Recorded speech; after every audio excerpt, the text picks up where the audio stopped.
All of time and space. Everywhere and anywhere, every star that ever was. Where do you want to start?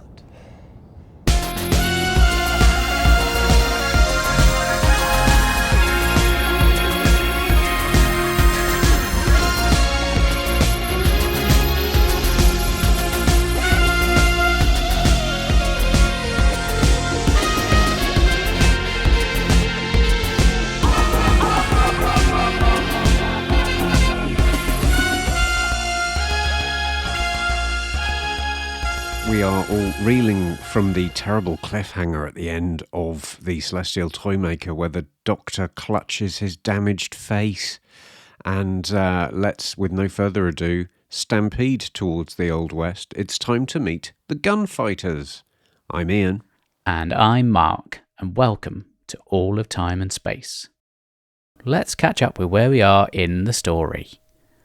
Back in the gun-toting, hard-hitting, fast-shooting days of the old Wild West, when outlaws ruled the land and the good guys stayed off the streets, a troupe of travelling players, Miss Dodo DuPont, Stephen Regret, and the mysterious Dr. Caligari, moseyed into the town of Tombstone one October afternoon.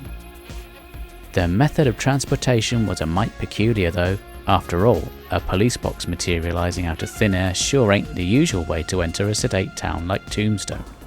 And when the Doctor and his partners meet up with Wyatt Earp and the notorious Clanton brothers, they soon find out that the scene is all set for high noon at the OK Corral.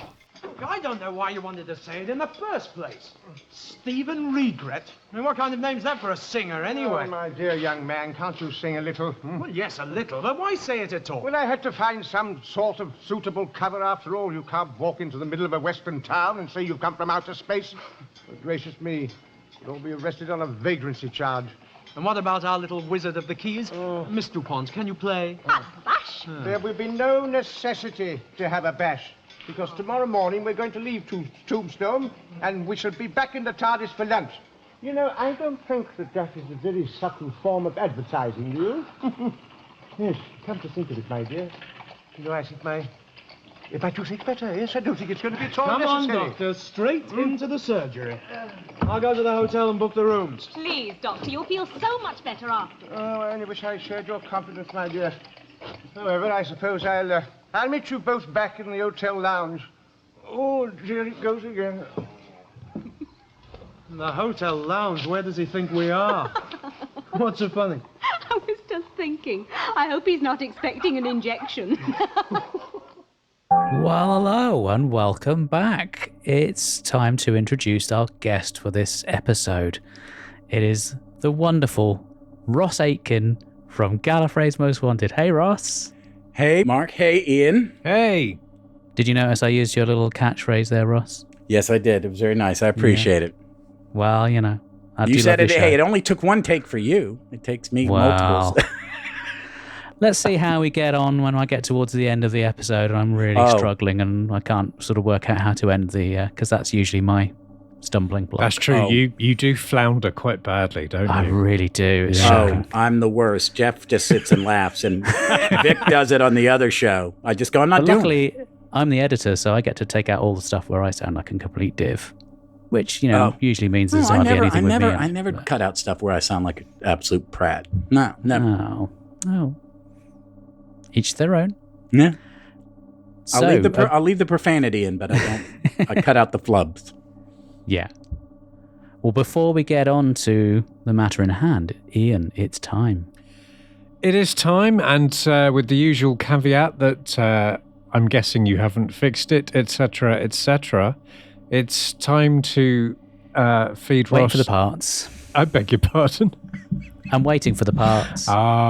Where did you order They've them been on from? order for ages. Well, the problem is, with the whole, petrol crisis, we can't actually, they've been sitting in the docks for a couple of months now, and no one can move anywhere anymore, so we're a bit stuffed. I see. So we're waiting on the world to reopen.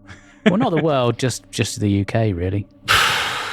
Everyone else is fine. It's just here. Yeah, I might see if I can pick one up in a different country next time I'm traveling. Anyway, Okay. enough of our logistical backstage problems. We've got a guest. We're wasting his time with our moaning about Brexit. So, Ross, we're going to feed you very delicately and gently into a very fun, informal Q&A based mind probe.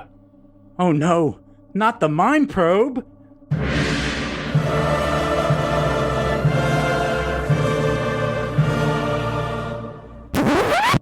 Getting to know Who? Getting to know all about. Who? Oh, Lovely. you were wasted. You should have been on the Delivered- stage, Ross. Delivered with passion.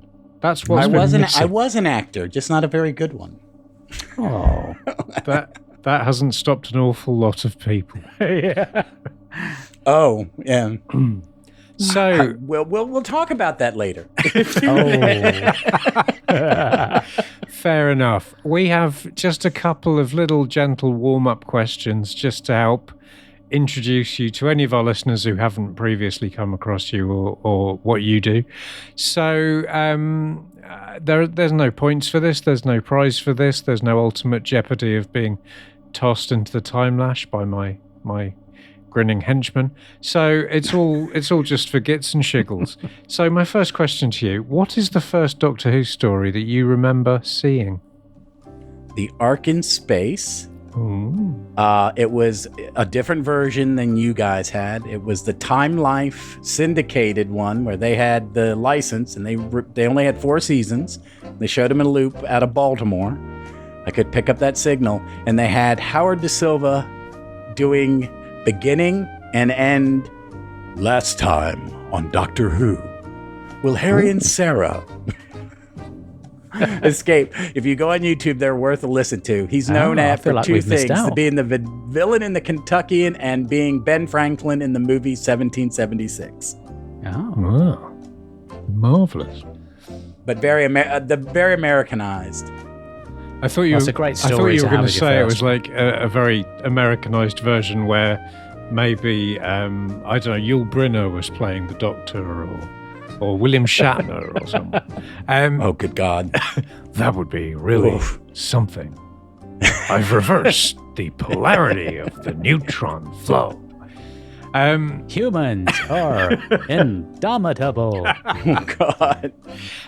So moving on from that, and I'm guessing that since the Ark in Space, your love for the show has continued unabated, and I say that because you're talking to me from a very delightful TARDIS console room this evening.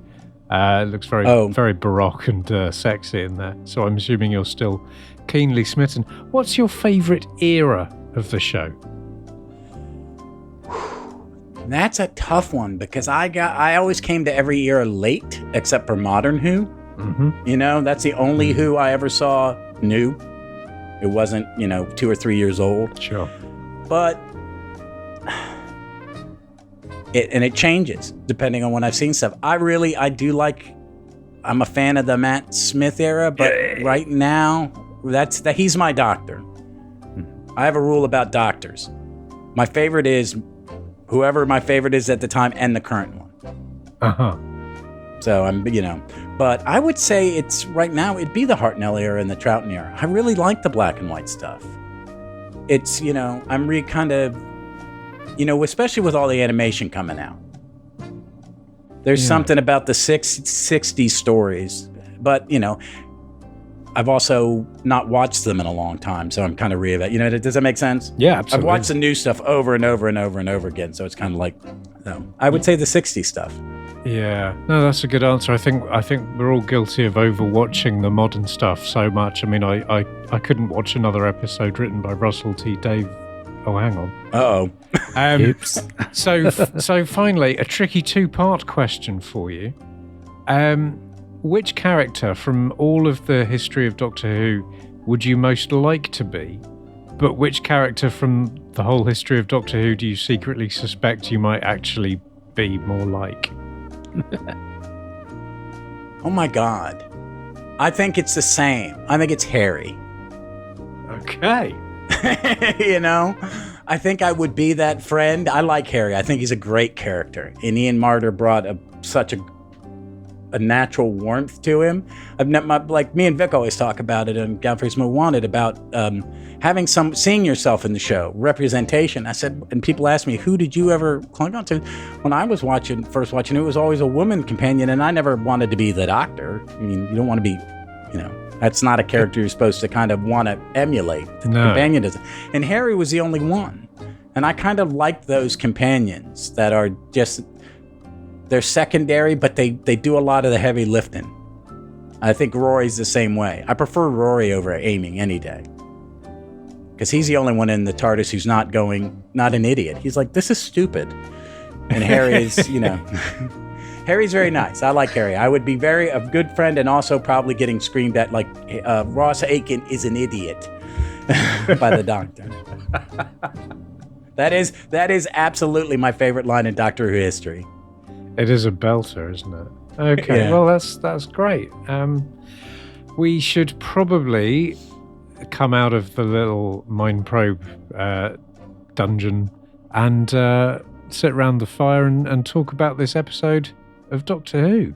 Mark? Yes, we really ought to get into the matter in hand. The gunfighters. Woohoo! Or yeehaw. I'm sorry, yeehaw. Yeehaw, exactly. Now, going back to the last episode, Jeff and Sucky were very upset that they didn't get to do this story. Really? Yeah. I think they dropped serious hints that they wanted to do the gunfighters, but, I'd already promised, so... Jeff has told me how fond of it he is. Yes, well, I'm hoping for a more positive episode because I don't remember us having quite such a negative response to the story as we did to the Celestial Toymaker. Really? Oh, yeah. See, I actually have fond memories. I like that story. Yeah, we had some feedback from you, and it was We surprising. were all agog. Yeah, gunfighters. I take it this would have been shown on PBS when you were getting into it. Yeah, we got it on Maryland Public Broadcasting, but we got it in the omnibus form where it's all edited together because that's the version they bought. Mm-hmm. They didn't buy the episodic, and they showed them on Sunday nights or Saturday nights at 11 o'clock at night. Ah. So, I mean, I didn't see it in episode form until I bought the VHS. And wasn't it one of the last VHS? I think it might have been, yeah. And I was just thinking if there was ever a story that you would want to see in episodic form, it would be this one, because whether you like it or really, really don't, the song could get a little bit grating if you're just watching that solidly for 2 hours. Yeah, I've watched it 4 times in prep for this over the last month, just to kind of catch stuff and not be distracted by the real world going on around me. Yeah. But just to kind of watch it in breaks. And like one time I watched an episode, I took a break and went back and tried to see it as it was in episode form. To be fair, most of the 60 ones don't edit into movie form well at all. One, they were bad at it. If there was a new version of the ending of one episode as the beginning of another, they'd edit it and you'd have both versions. You'd go, what? Didn't we just watch this? What? But yeah, it seemed weird. And as I watched it with my oldest brother who turned me on, oldest brother who turned me on to Who, we watched it one time, and we may have been partaking of an herbal entertainment. Sure. And all we could talk about was how it was like this really bad version of Cat Ballou. You ever seen the Western Cat Ballou that has Stubby K and Nat King Cole singing the narration? Yeah. Nice. So it's kind of like that. It was this time watching it, focus on that. The trick of the song didn't bug me as much, Yeah, but I think it's can be a little bit divisive from what I gather especially when we get into our feedback. Ian, would this have been the first time you've seen it, or is this one you were familiar with? I've got one eye on the clock. We should probably stop now, just so we've got time to go through all the feedback that we got about this one before the end. You're not kidding. Everybody jumped on. Yeah, it was amazing. Normally, I get here's a couple of quotes to read out tonight, and today I got sent a sort of 8,000 word PDF. on everyone on Twitter reviews the gunfighters. Mark, Yeah. what was the question? Sorry, I spoke over So, was you. this your first experience, or was this one you were familiar with from previous? This was my viewings? first experience. I remember the Target book coming out. It didn't Yeah. look particularly interesting. I grew up obviously reading Doctor Who magazine in the 80s and 90s, and opinion was not such that I felt this was a classic that I needed to add to my repertoire. So I'd never got around to it, and I watched it earlier this week. And Okay. yeah. Well, I think I would have seen this on UK Gold, which was the old satellite broadcaster. I think it's still going now. They used to specialise in old UK TV series. And this is one they chose on one of the rare repeats you got? Well, we didn't get it on... So BBC would occasionally show repeats. We had The Five Faces of Doctor Who, which was a massive thing for when Peter Davison took over, because it was virtually unheard of to get a repeat on BBC. So by the time you got to the 90s, there were all these satellite channels popping up. So if you paid a subscription, you could watch. They've run them from sort of the 60s all the way through. Okay, so you had access to reruns of it. You could, but it was it wasn't sort of mainstream as such. It was a relatively small audience, I would have thought, compared to what you'd get on BBC. Yeah, I gotcha. Yeah. So, I mean, as an authentic American, how I mean, you knew this question was coming, Ross. Well, I knew it was coming, and I've been planning for it because... How do you feel the accents worked in this one? Which is sad is that to realize that the guy playing Wyatt Earp is an American. Mm-hmm. And did a lot of TV I watched, and is in one of my favorite movies of all time, Blazing Saddles. Which I was going to mention, yeah. Yeah, which when my father passed away earlier this year, my wife was like, "What do you want to do?" And I said, "I want to watch the movies my dad took me to that were maybe a little inappropriate for how old I was." And Blazing Saddles was one of them. Mm-hmm. And he's the guy chewing gum who gets berated by Harvey Korman. Did you think to bring it up for all of us? Yeah. Let's just do a little 5-minute breakout Harvey Korman podcast, because in that film, my lord, he was immense. Wasn't I was. That movie is so genius. And someone asked me, like, "Is it racist?" I went, "No, it was a Jewish guy and a black guy making fun of white people. There's a reason why everybody in the town's called Johnson." Yeah. Yeah. No, the accents are. Shane, is it Shane Rimmer? Shane Rimmer. Shane Rimmer. Yeah. His is not as bad. He doesn't ever say a boot. He never got that vowel consonant combination, which will go, Canadian. Yeah. No. You know, you'll hear somebody and then all of a sudden they'll have to say ooh, and it comes out oot.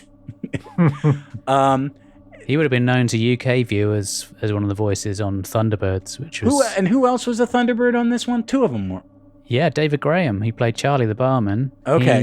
He was involved in Thunderbirds. He was Brains, and I forget which other character now. Yeah, we got that over here, and it always freaked out half the household. Yeah. You know, what the hell is that? And it's like, it's just like Rudolph. No, it's not like Rudolph, man. That's creepy. They would go in and out a little bit. But here's my take on the thing is the way it is. It's not even authentically, it's more an authentic representation of American B-movie Western. You know? And there are aspects of it, like the filming of it's not that bad. It looks good for 1960s. I mean, you know, there's some crane shots and they move around, and it actually looks really good. The sets, when it opens, when the camera's down below the wagon looking down through, that looks really cool. Yeah, they do some. Was it Rex Tucker? Yes, he did a good job. He did. I mean, it looks good. The accents are they're all over the place. They're, you know, I read about time to do some homework when I do an old episode, and they talk about them going in and out, and they do a little bit, but it's it's not as racist, anti-American as I thought, or I think it's more revenge for Dick Van Dyke. Well, I was going to mention Dick Van Dyke. I mean, is it the equivalent for you for us guys having to listen to him and Mary Poppins? No, because I've heard worse American accents on British television. Oh, I mean, we will get to the Colin Baker era at some point, but it's going to take a while. She definitely does not sound like she's from Maryland at all.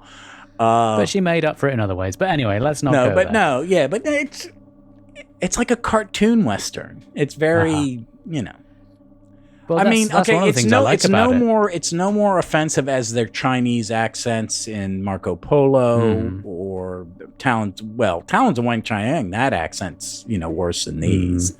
But I love the sort of comedic aspect to it. I really enjoy that. Are you someone who would prefer it if they took it seriously all the time? No, because actually some of my absolute favorites Hartnells, and I love historicals, and I love the comedic Hartnell. I think Romans is a masterpiece of fun television. Yeah, so do I. Ian, not so much, but Yeah, I get what they're going for, and science fiction shows should try. I'm a big fan of that. Mix up the types of stories you tell and how you tell them, because if you just do the same thing over and over time, it becomes dull. And because it's science fiction, Doctor Who more so, because you're going to different places that are totally alien to the one before, you can, push that envelope. And I think it works in the Romans. I think it works pretty much in the Mythmakers. I find the Mythmakers hard as an audio only. Yeah. To listen to. Yeah. So there's a lot of the humor we're probably losing. We struggle with it a bit, I think. But this one I don't think hits the comedy 100%. And it gets really kind of dark. There's the lynching scene. I mean, they hit every Western trope. Yeah. Mm-hmm. But I think Jackie Lane and Peter Purves, they get, and William Hartnell get some really good comedic moments, and it's fun. I think a trio, he shines. Yeah, I think as a trio, this is the strongest one I've seen of those three as a team.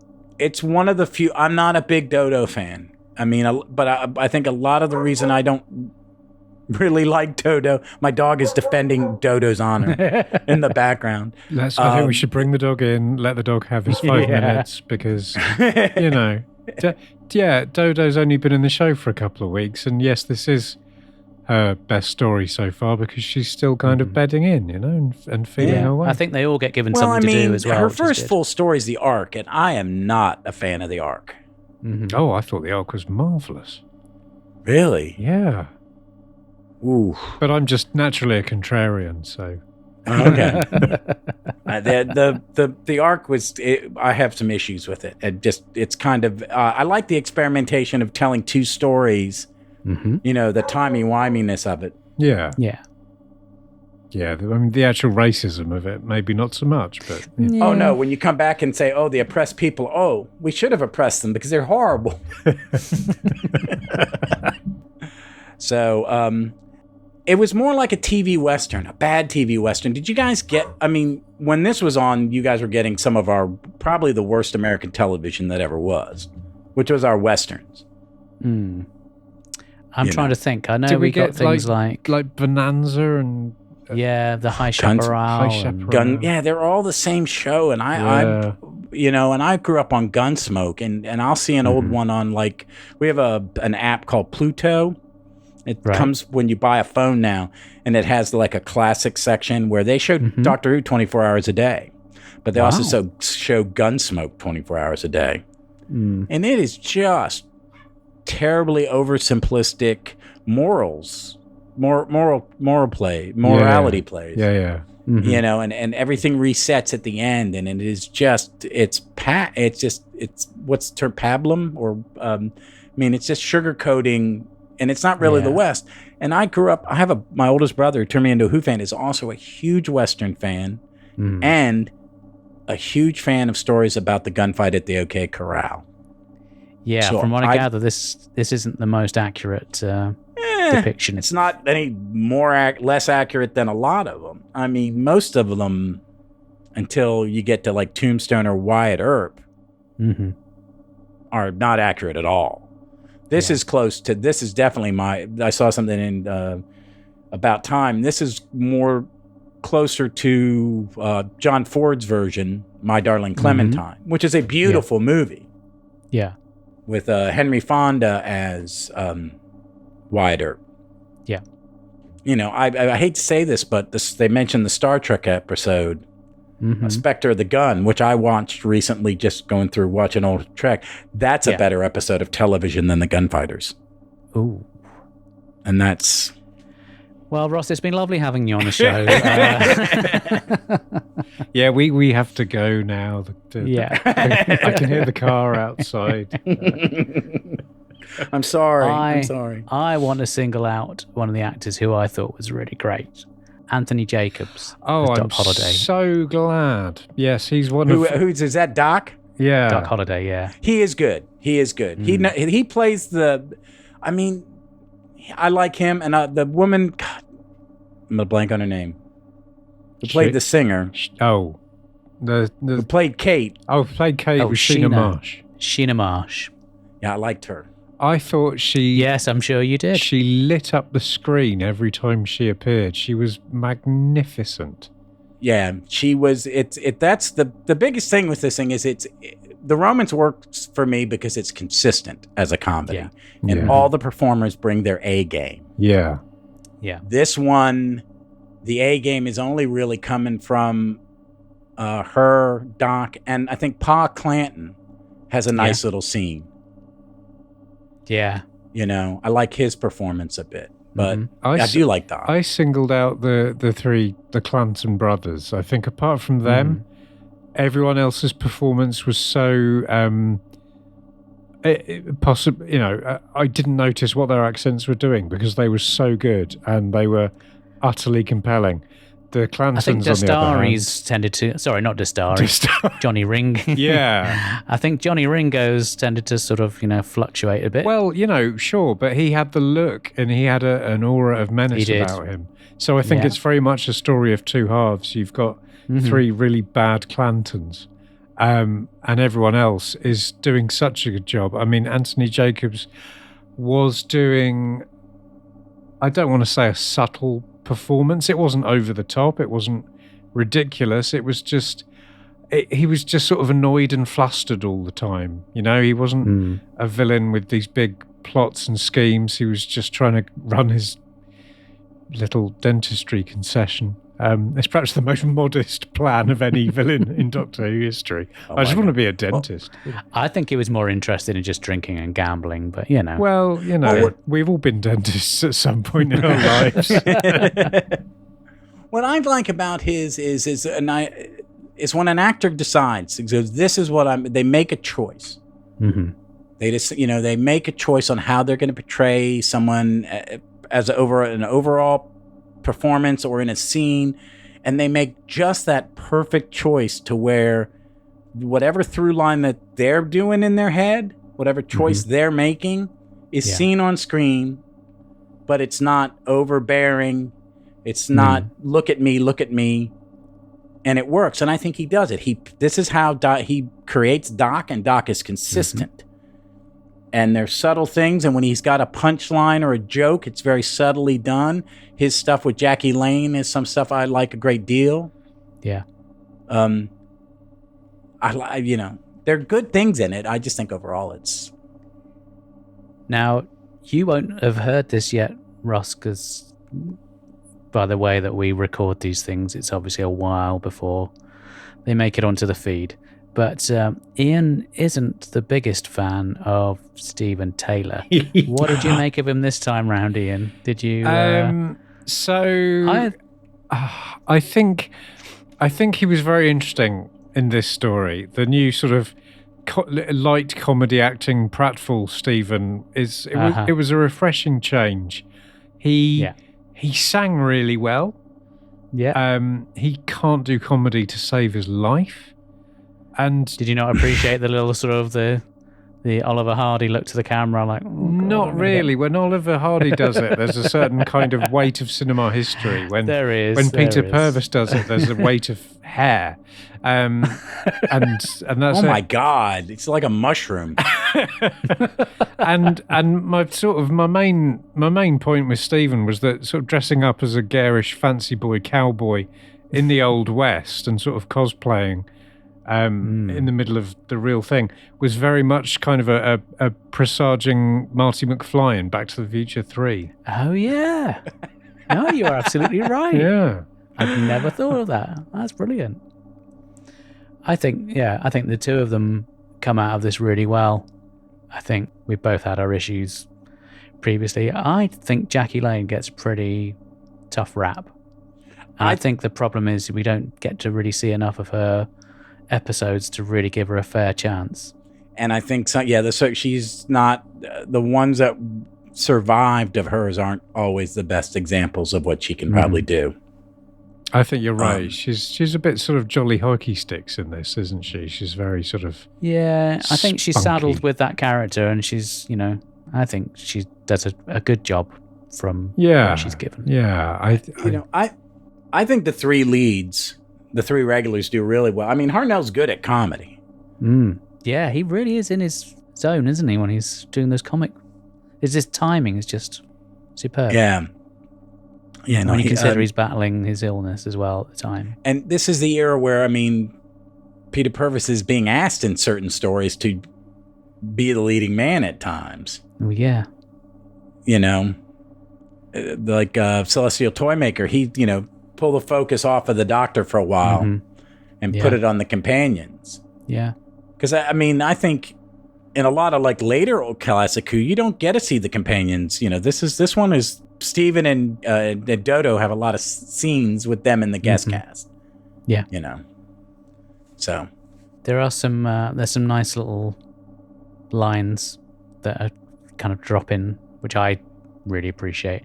Do you remember when the Doctor is locked in the jail and Steven hands him a gun through the bars because they're going to try and break him out? And he's saying, well, people keep handing me guns. I wish they wouldn't. The way he does it, the way just his delivery is so good, and it's just, I think it's a lot of fun. It is. Maybe people coming into it, having not seen it before, assumed it was going to be a straight drama, but I think it is meant to be seen as a comedy, in my opinion. I don't know. Yeah, and to be honest, in earlier viewings until because I kind of asked for this one. That in previous viewings I never saw it as like the Romans or the Mistmakers, that it was intentionally a comedy. I've seen so many bad westerns. Yeah. And and I've seen bad American westerns. This is more like those TVs or like Roy Rogers or Gene Autry TV series, kind of black and white western, which were really weird. It looked better than some of them. But it just, I never really saw it. I didn't see it as intentionally funny. And then this time through I went, okay, I see this is a comedy. It's meant to be a comedy. It's written as light comedy, which seemed to be their crutch with the historicals, to keep the historicals in for the most part, is most of them were comedies. And the last one was the last one they did as a straight story, and then they got rid of it. Yeah. So, and I do like the historic comedies. And I'm a big fan of historicals. I mean, in later my old Who, I got really kind of like, can we go to Earth in the past, please? Yeah. It's not very often they do that. No. So. I think this is just so refreshing after the last story, just because the plot was so paper thin, whereas this, at least, you feel like there's a bit of a story to follow. So I think it's definitely, just miles ahead of Toymaker. Yeah, well, and then it's followed by, is it The Savages next? Yes. Ooh, see, that one, I don't even know what to think about that one.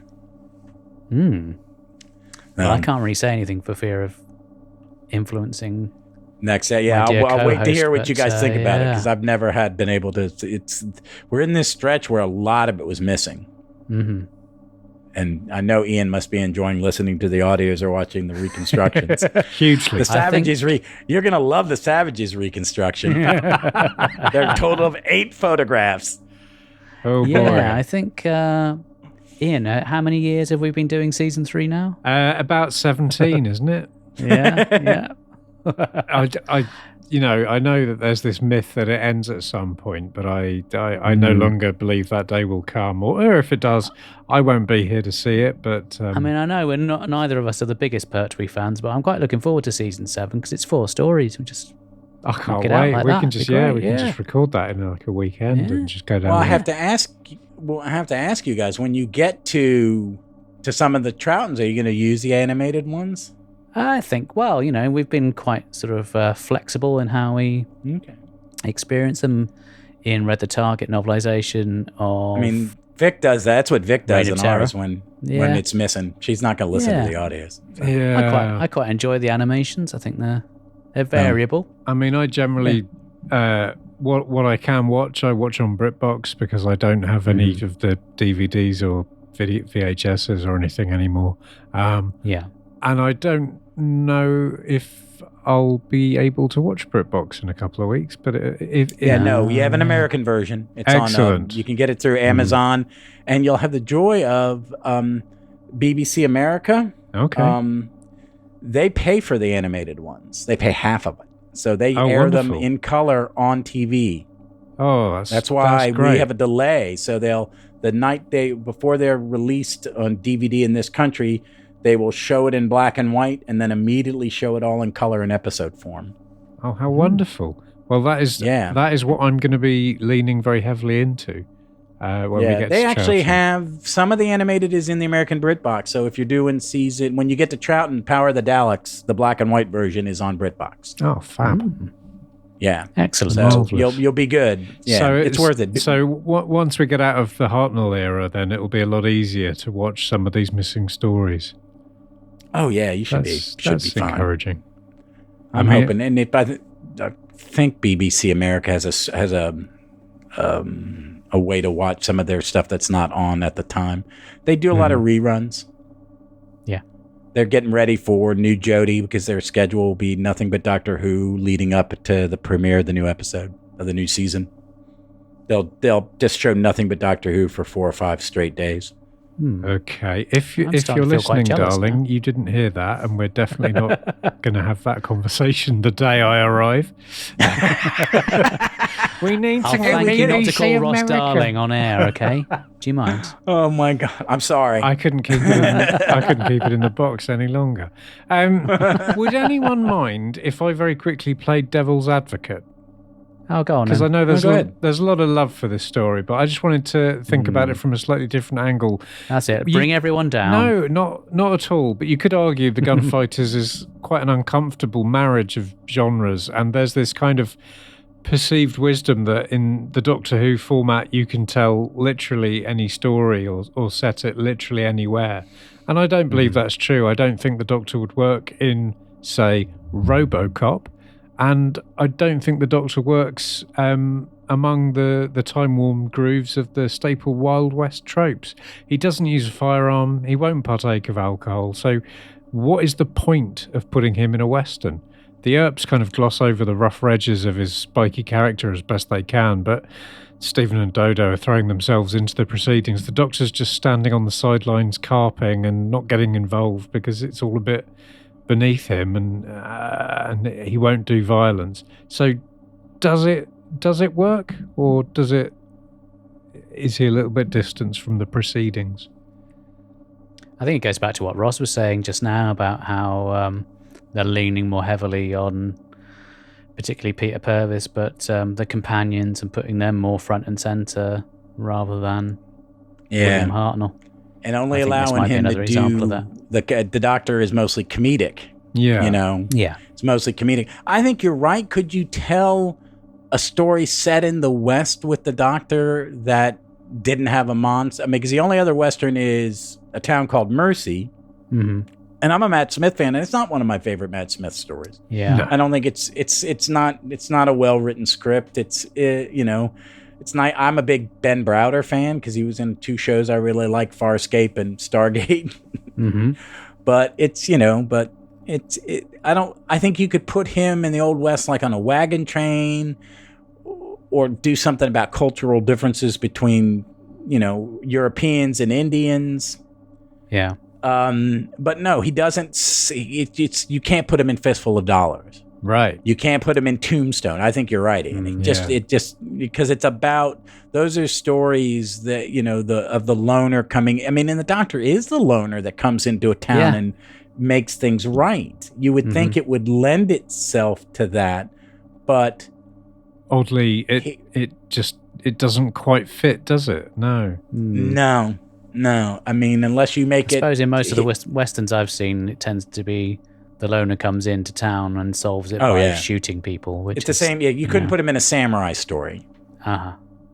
Because it's basically, you know what I mean, like because that's where a lot of the westerns of my generation and my generation before me are just remakes of samurai movies. Sergio Leone ones, weren't they? I had to explain to my wife at one point that spaghetti western was a Italian western shot in Spain based on a samurai movie. Brilliant.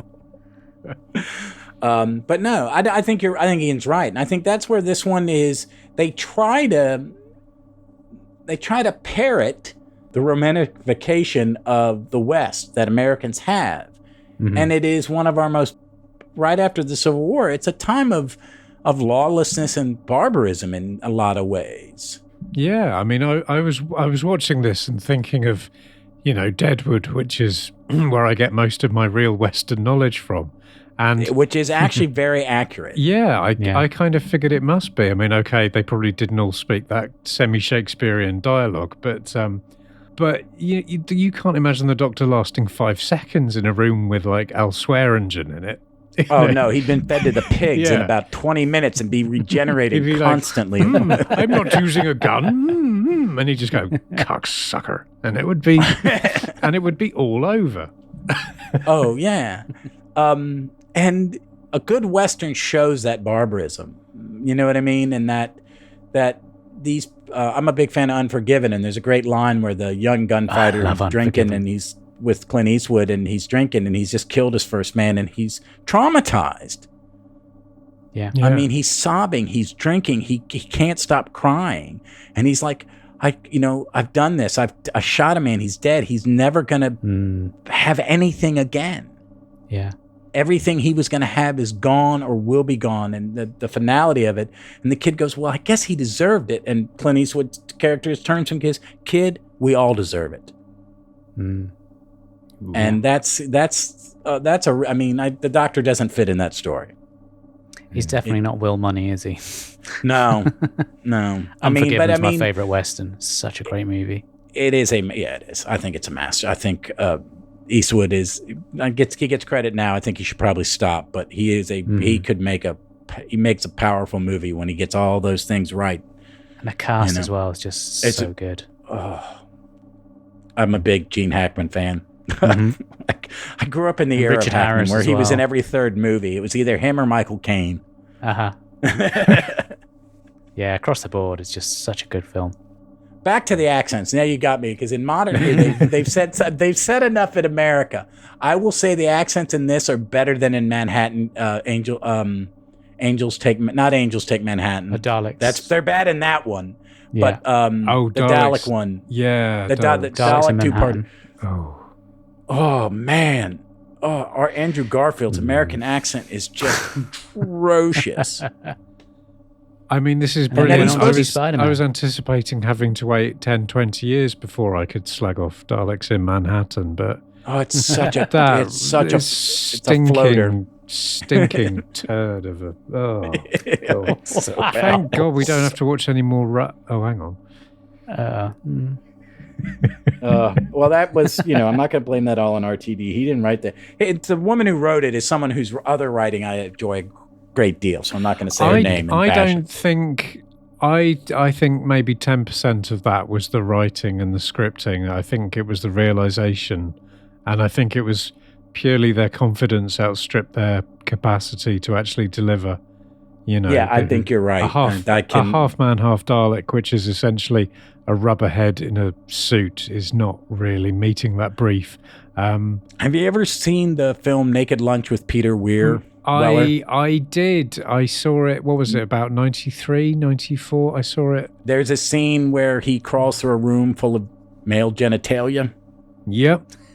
That's what it reminded me of. I just had a bad flashback to Naked Lunch and went, that disturbed me in 1990, and I'm going to flip the channel now. So, Acid flashbacks. ooh. It sounds like a never mind. flashback to a PE lesson at my comprehensive school. Well, let's move on. Some of us can move on. Some of us are still inside. Well, yeah. Ross, did you have any real standout moments that you really enjoyed? I do like Hartnell's performance, and I think the production, as someone who's done set design and kind of looks at that, I do like the set. I mean, at times it's a little studio, but the outdoor stuff looks good. Yeah, the I think it's actors look realised pretty good. They're well. not the only one who's in the cartoony clean costume is Steven. Yeah. And they make sure that he looks like Roy Rogers, where they're dirty, unshaven. Yeah. You know, because in American TV westerns of this era, they never had a lick of dirt on them. No. Everybody's shirt was pressed. You know, they looked more like Bart from Blazing Saddles than they did than these guys. But they went In their for Gucci a cowboy lived-in outfits. feel, that the West was dirty and beat down, and that I liked it. They did that I never realized or really focused on the camera work and the way it looked. I think the stand-up for me is how well it looked, because there's some dodgy. I just watched season 17. I'm sorry. There's some dodgy sets in that season. How dare you?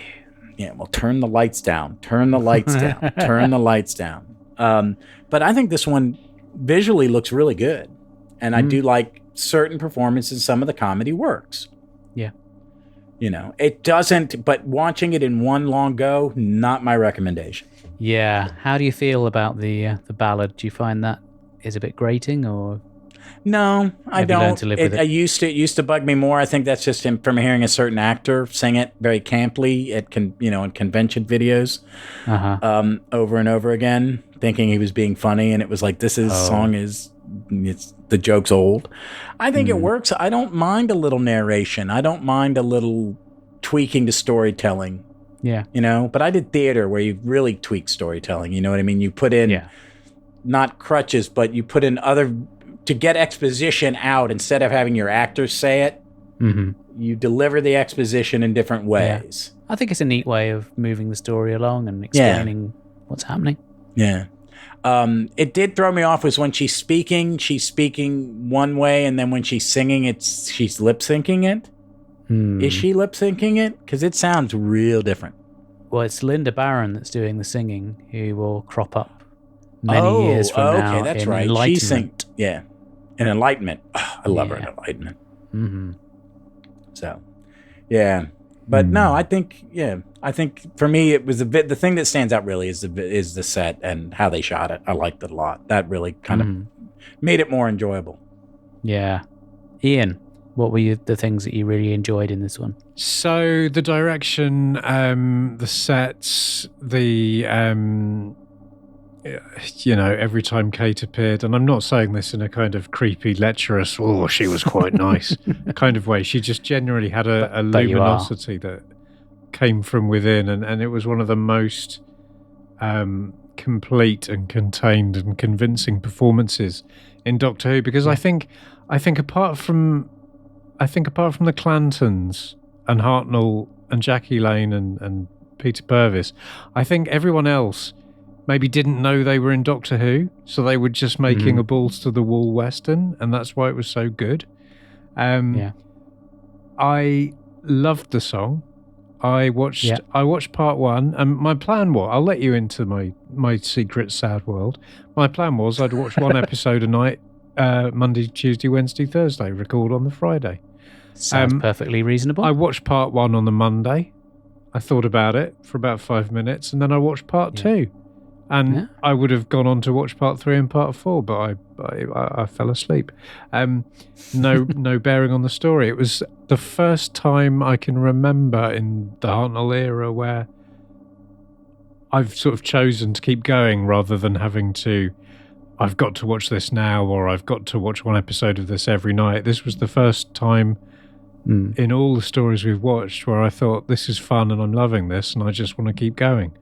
Well, that's encouraging. The song was an amazing way of, sort of recapping for the average 8-year-old what's going on, because it's probably not a really easy story for children to follow. It's obviously not complicated. It's the doctor hides in a cell and Dodo goes off for a night with the Doc Holliday for no reason and then comes straight back.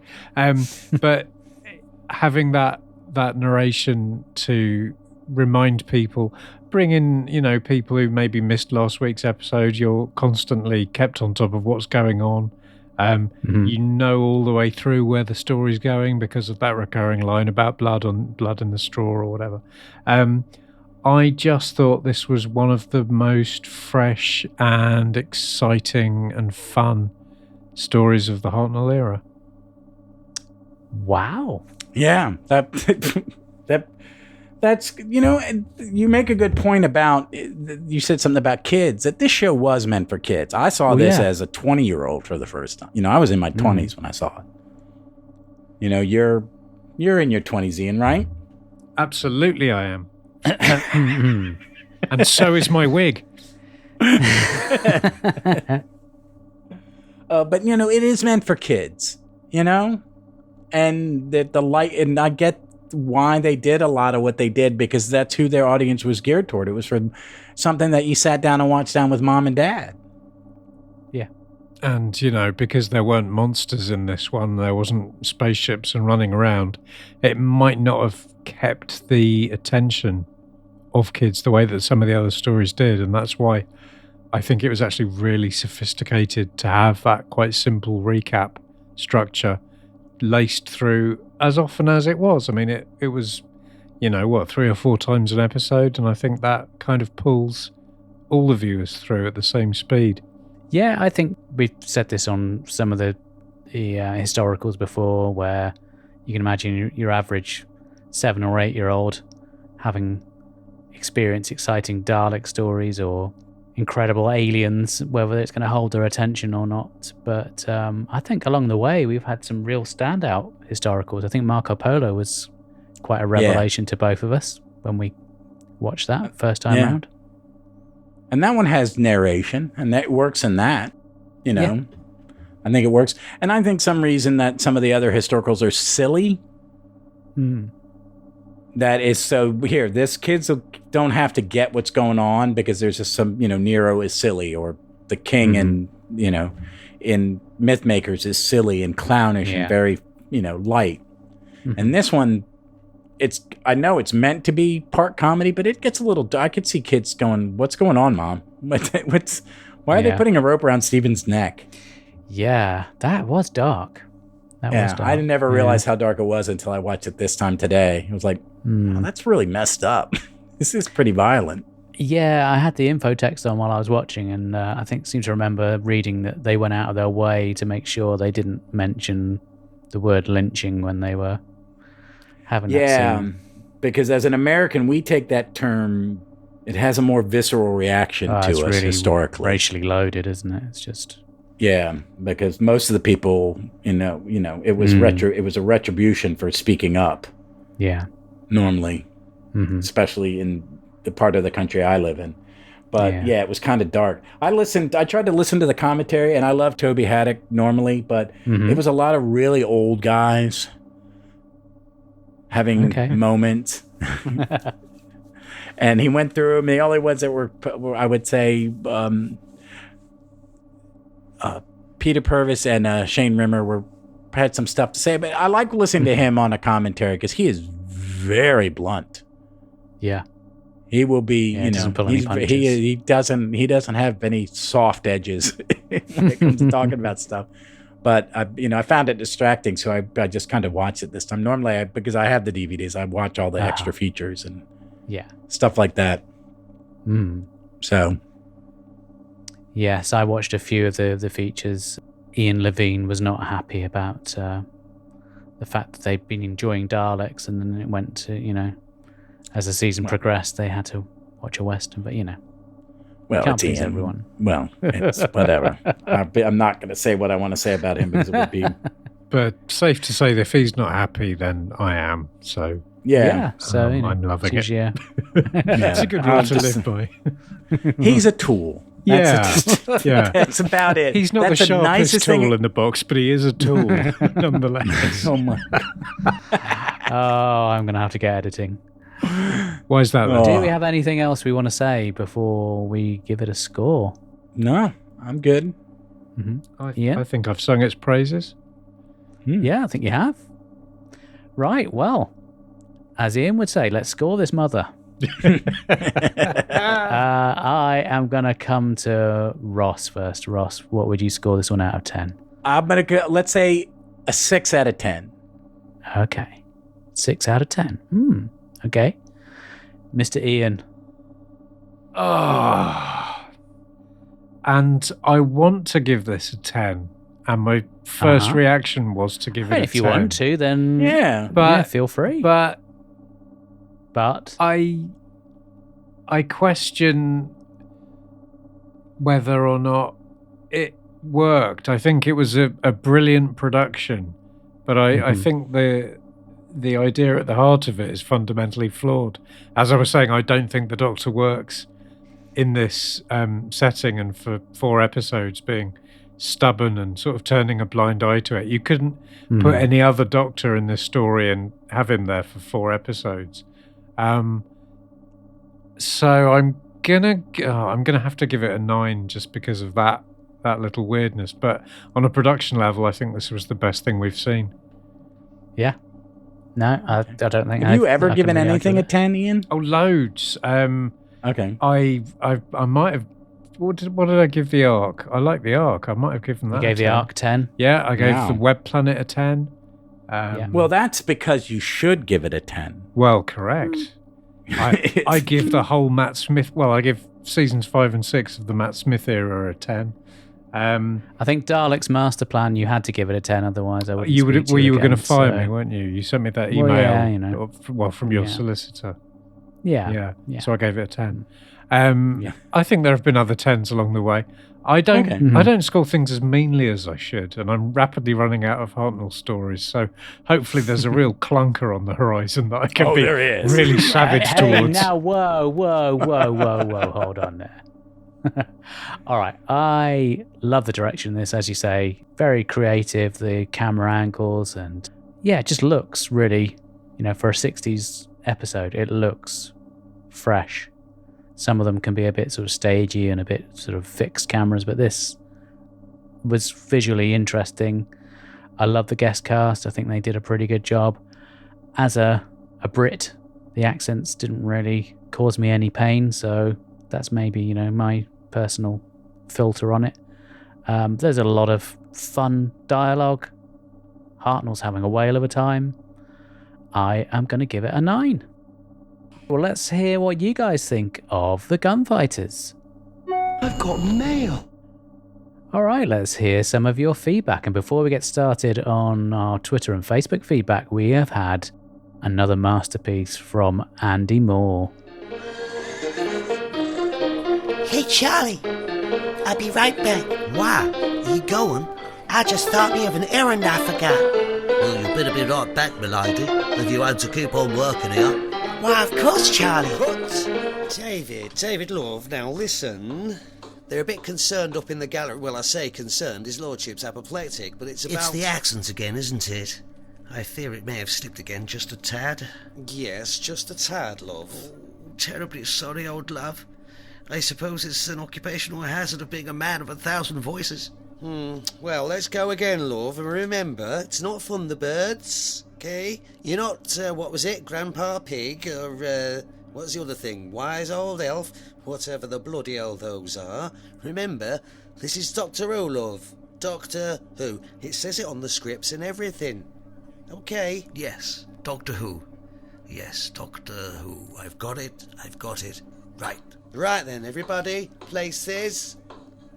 Let's make magic. Action. Hey, Charlie. I'll be right back. Why? Are you going? I just thought me of an errand I forgot. You will return promptly. or you will be exterminated! Exterminated! Exterminated! Okay, so I put a tweet out just asking what you guys think of the gunfighters. And we had a little a gif of the doctor looking very pained, about to lie back in the dentist chair. And our first response was from Matthew Jacobs, saying, "Love the gif." This is Matthew Jacobs, who was the son of Anthony Jacobs, who played Doc Holliday, who then went on to write the screenplay for the TV movie. So, if you're listening, Matthew, if you are prepared to wait for about 30 years when we finally get around to doing the TV movie, if you want to come on, we'd love to have you as a guest. Next up, we have heard from the Jim Reaper at monster_maker on Twitter. And they say, my standard response, the accents are terrible, but only because historically they would still have been Scottish/Irish families, hence clans. And the American accent didn't exist yet. Also, it's joyful until the final tragic episode, Cotton's default approach to history. Yeah, he has got a bit of form on that, hasn't he? Next, we've heard from David Spooner at DavidSP1635114. And they say, I still laugh when I hear William Hartnell call Wyatt Mr. Werp. Yeah, it's a nice touch. I think I saw on the info text that they they worked that out during rehearsals, which is nice. Thank you for that. Next we've heard from now this is one of our Welsh listeners, and I'm going to try not to mangle their name, so apologies in advance. Drag Pink, and that's at Edward R 42,000, and they say, I've said this before, but it's brilliant, full of energy, a different style of storytelling, no baggage from the previous story or into the next part apart from the toothache. And the TARDIS team are in, have a great adventure, then out. Thank you for that. Next, we have heard from Jason Thompson at Jason_JTT. And Jason says, massively underrated, a victim of received fan wisdom for many years, which put me off watching it for a long time. It's fun and I love it. Hartnell is brilliant. The scene where Dodo holds Doc Holliday at gunpoint is hilarious. What's not to like? Thank you for that. Next up, we have heard from Philip Edney from the Sirens of Audio. Hi, Philip. And Philip has this to say, a brilliantly filmed and directed show. Camera angles are amazing and the sets all appear huge and richly detailed. Regular cast all commit and bring the humour. The juxtaposition of jokes and gruesome death doesn't always work, but a wonderful story that stretches the format. Thank you, Philip. Our next bit of feedback is from Tom at T19M96.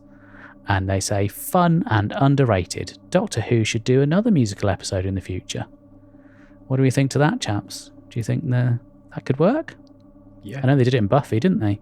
It works in Buffy, and I don't think it really works anywhere else. Everybody tries it. That's very true. I mean, Buffy to date is the only show that's got away with it. But if anything can do it, it's it's not going to be Doctor Who, is it? Well, never underestimate Russell the Davis. We'll do it as like an homage to the late 80s, like Paradise Towers and Happiness Patrol. Happiness Patrol, the musical. Yeah, wow. So I'd watch the shit out of that. That could really work. It's the only way John Barrowman's going to get a job. You'll hide him in the Candyman costume. And he'll do his best Sammy Davis Jr. dressed as an all-sort. Mummy, I can see his curly whirly. Oh, no, please. Moving on. Oh, Jesus. I'm going to have nightmares about that. Yeah, you're not alone on that one. Okay, right. Focus. Here we go. Next, we've heard from the lovely Brendan Jones, previous guest of ours from Flight Through Entirety at Brandy Bongos, and they have this to say. I think for many fans, it gets conflated with the expressionist flats of Star Trek's Spectre of a Gun. The sets are great, The comedy is witty and the accents are generally fine.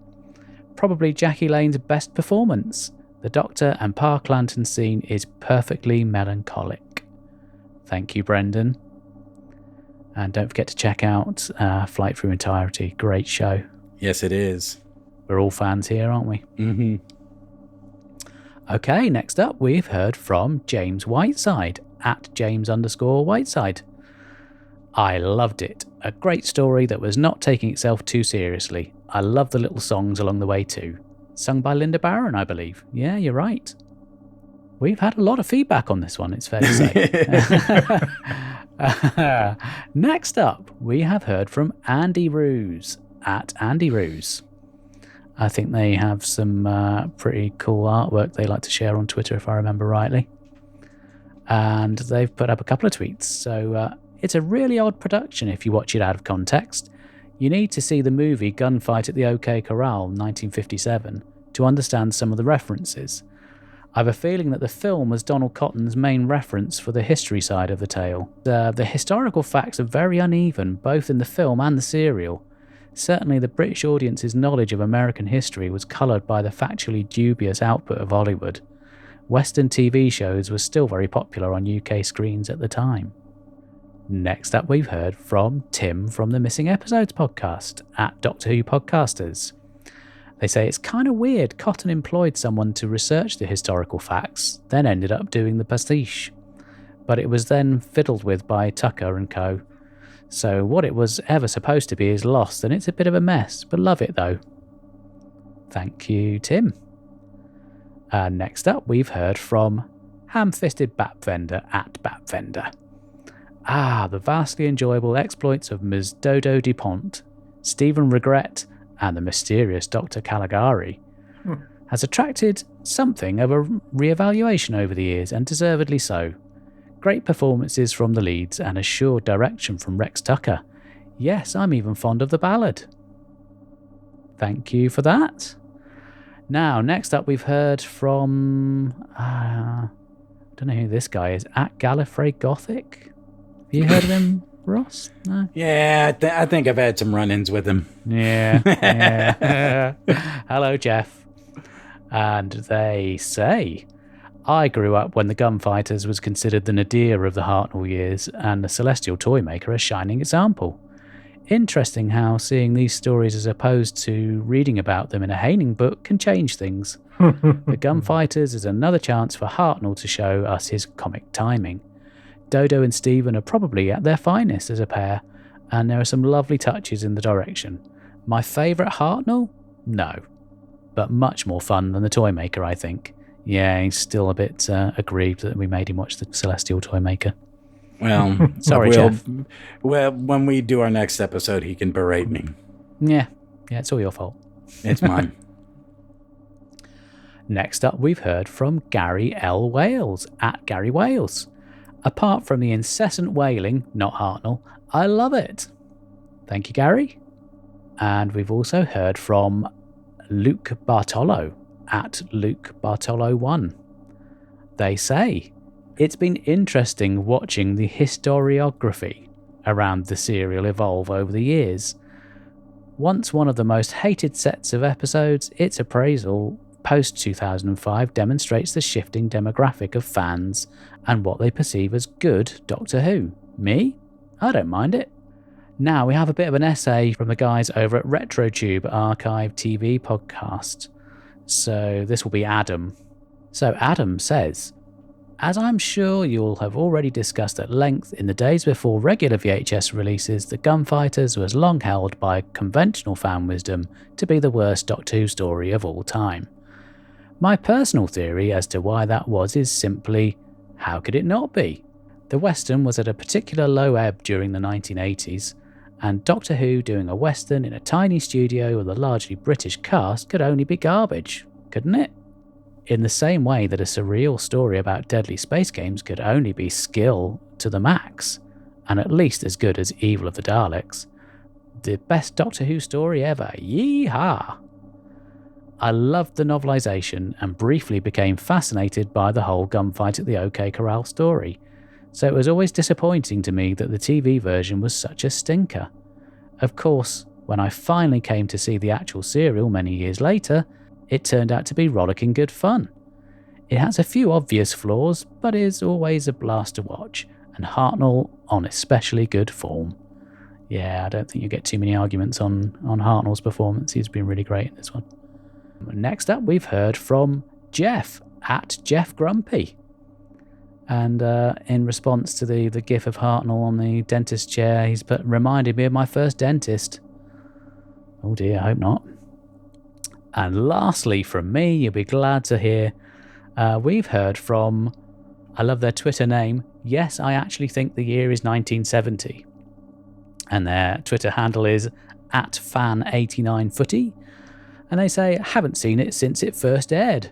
Full of songs, if I remember correctly. Wow, somebody saw it first time round. Well, thank you very much for that. Ian, who have you heard from? Oh, I've heard from the rest of the English-speaking world, as we will discover when I read out this enormous thread of messages. Firstly, I'd like to apologise to Adam S. Leslie, who got in touch with a brilliant rewriting of the song. Sadly, I'm not Peter Purvis, and I can't sing, and I'm not going to try. But if I go can, on. No, I'm not going to do that. But what he's written, quite simply, there's a high chance of boredom, there's a high chance of fun, there's a high chance of Hartnell with a badge and a gun. But don't watch the story on your own in your room, or you'll never shake this earworm from the Last Chance Saloon. To which Very I do good. doff my cap. Kevin Watson-Hoy got in touch to say, listened to an audio tape of it repeatedly in the late 80s, long before I actually got to see it. I loved it and can still recite half the script. Never understood the hate it got. It's funny, atmospheric, and Hartnell is having a hoot. Wonderful stuff. Stu Wolf got in touch to say, I like it except for the ballad that gets on my nerves, but other than that, besides, I really like the purely historicals. The plots were usually better. A confused message, but I can see where you're going with that. It's interesting, isn't it? Some people find that song annoying. I imagine if I ever watch this story again, I might find it fairly annoying. But I think my wife finds it quite hard going. Really? Yeah. And she puts up with me. Good Lord. Yes, no, you're right. Suddenly This is one I did not air. I did not watch when my wife was sitting with me. Yeah. Because I couldn't have dealt with the, like, what the F are we watching? Yeah, I can imagine. David Hawke, actor, got in touch to say, it's my favourite First Doctor story. I love that he gets mistaken for Doc Holliday, and I know the song can be annoying, but remember, as a story, it wasn't meant to be binged. It was once a week. Overall, good story. Fun adventure in America. Which there's a sort of tradition of that with the Jacobs family, I suppose. Bob Gilby says, I'm going to say it. It's fun. I love it. Even the song. I'm with you, Bob. I think we all are. Dwayne Bunny got in touch to say, so apparently... Dwayne. Oh, yeah, sorry, yes. Hi, Dwayne. Hi, friend of the show, Dwayne. Hope you're well. Thanks for writing in. So apparently this was the worst Doctor Who story ever made. And then I watched it. What an amazing 4 episodes. I never tire of watching this. Hartnell is sublime. Stephen and Dodo are so good together. Such a shame their time travelling together was so short-lived. 11 out of 10. Wow. Now, if we add that into the scores, that will make up for certain other people on the show giving it, I would say, quite a low score. Dr. Matt Barber has written to us. He's got a book out about the demons. Never mentioned it. Published by... Really? I hadn't heard. No, he kept that quiet. He got doesn't in like to touch talk about it. to say, and this is a brilliant point he makes, admittedly, it was only considered the worst story because Jeremy Bentham called it that in Doctor Who: A Celebration in 1983. That was before Time Lash was made. And it is true, that's exactly the same book where I got that received fan wisdom from, that the Gunfighters was terrible. And it's astonishing that you know, a whole generation believed that to be true. And as we're seeing from all these replies, that whole generation has now actually watched it and thought, you know what? No, this is really good. James Robertson got in touch to say, admittedly, I've probably never watched it sober, but I think it's entertaining, though. Yeah, I don't imagine there's a downside to that. I think that's the best of both worlds, isn't it? 42 to Doomsday. Say, oh, G'day. The agony of being Doctor Who was the headline when Hartnell was promoting the gunfighters in the papers. It should be read, oh, the joy of being Doctor Who. It's great fun. Hartnell is on fine form. Stephen and Dodo have lots to do. The film scenes are impressive, but the ballad does grate after a while. Worst Hartnell? Never. On a slightly contrary note, Sad Robot fires in his one-word review. Terrible. Robert0461 says, who knew Nurse Gladys Emanuel could sing? Good point. The Delightful Crinoid podcast say, Hey, Jim. Hey, Jim. Fan Wisdom did the story a great disservice, but the upside is that it's become a hidden gem. Its preference for genre pastiche over historical accuracy allows it to spread its wings a bit, and it's an enjoyable romp in which Hartnell is clearly having a whale of a time. And doesn't he look cool in a Stetson? The comedy is successful, but there is peril too, e.g. Stephen nearly gets lynched. It's a good story for him, and it's probably Dodo's best outing. The sets are great, and the shootout at the end works amazingly well too. Great stuff. I'm going to pronounce this wrong. Pieter the Let? At Pieter the Let? Prior to the UK Gold repeat, I expected it to be a massive dud. How wrong was I? So much fun to watch. And finally from me, James Curray Smith mentioned on Twitter, I wouldn't sacrifice Anthony Jacobs' southern drawl for accuracy. Way down in Alabama where my daddy was a colonel in the army. Marvellous. Not a bad attempt either. Thank you kindly. Ross. All right, let me go at my long scroll of comments. No pressure, but I didn't make a single fuck up, so come on. All right, here we go. From Ty at I'll Tie Your Bow. A nice quick 2-sentence review. Yes, I loved it so much. Very succinct. Yes. I've got a couple of those in this one. Thank you. But not this one. Bradbury's House of Vampires at Count Bradbury. Doctor Who's comedy episodes tend to be underrated. I think The Gunfighters is a witty satire of westerns with better than average production values. Hartnell is great at the funny bits. When I visited the real Tombstone, I couldn't help but sing a bit of the ballad. 9 out of 10. Next up, we have Paul Ash at Paul R. Ash. I'd have sung it too, or played it just to see if anyone noticed. And James Please Wera, and then I can't read the rest, at JTS42_. The singing seems constant throughout. I'm not keen. RetroTube TV podcast at retro_tube. That goddamn bastard song. I'm still having nightmares from that episode on it. From Carl Olinger at Dalek the Supreme. Delightfully fun, silly, and whimsical. I have lots of love for it. That's From Ray nice. Mata at Ray Mata. I loved it, but I also defend the Twin Dilemma, so... MJ Elliott at Dark Parchment says, awful, but I bought it just to complete my collection, LOL. I think we've all done that, haven't we? What did they tag this with one too? Another bad one. Oh, it was the most random box set you could think of. Earth Stories. I think they put it with... Oh God, was it with The Awakening?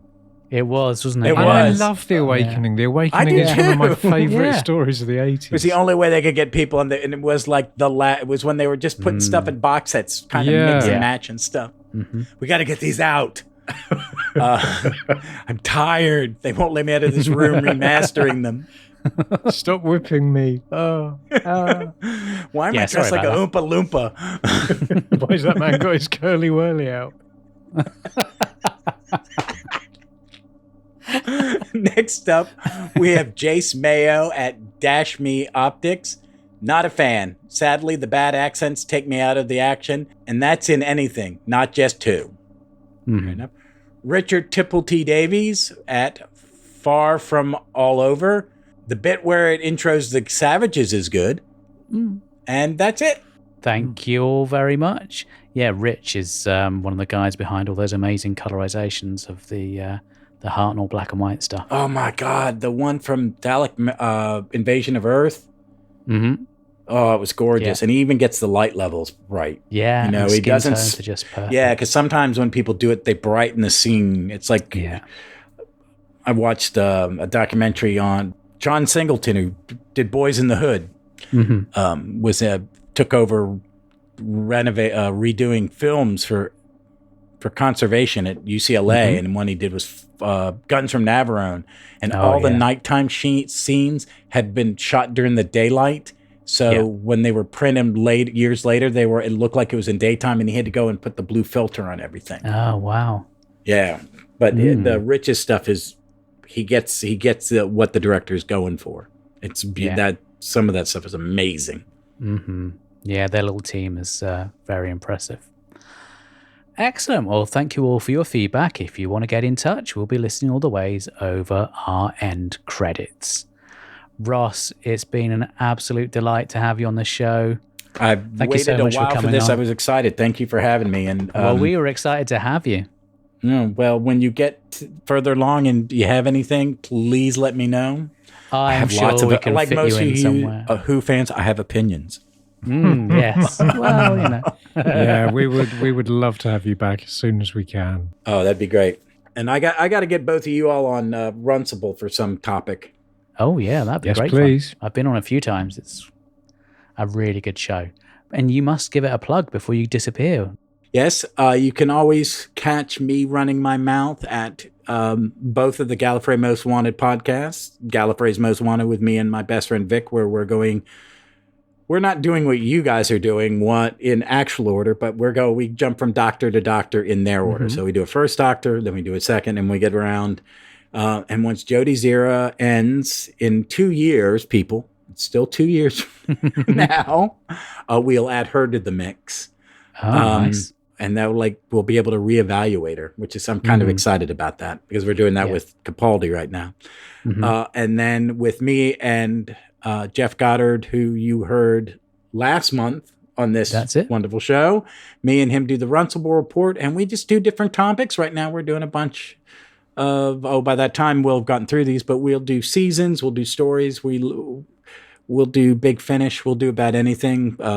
We were glad to have Mark on an episode about podcasting during pandemic, which is one of the favorite episodes I've ever done, and we're known for a tangent. We had a great time. It'll start on one topic and we'll go meander somewhere else. I like that though, because it's a natural conversation, isn't it? You know. Yeah. Well, if you're down at the pub with your friends, you don't say, "Well, no, you can't deviate from the." We've already started talking about the football match. You know, you have to, see where it goes. It's good. It's fun. Yeah. Thank you so much for coming on. It's been a real delight to have you along. Oh, it was my pleasure. So until next time, when we will be taking a trip to the planet of the savages. I was Mark. I was Ian. And I was Ross. If you'd like to get in touch, you can email us at mailbagofrassilon@gmail.com. We're also on Twitter @TimeEndSpacePod, and you can also find us on Facebook. If you want to leave some audio feedback, there is a link in the show notes. You can use your phone or your computer and leave up to 60 seconds of feedback. Or if you're listening via the Anchor website, you can click on the message button and leave your audio. We'd love to hear from you. And thank you to Momo Tempo for providing our theme music.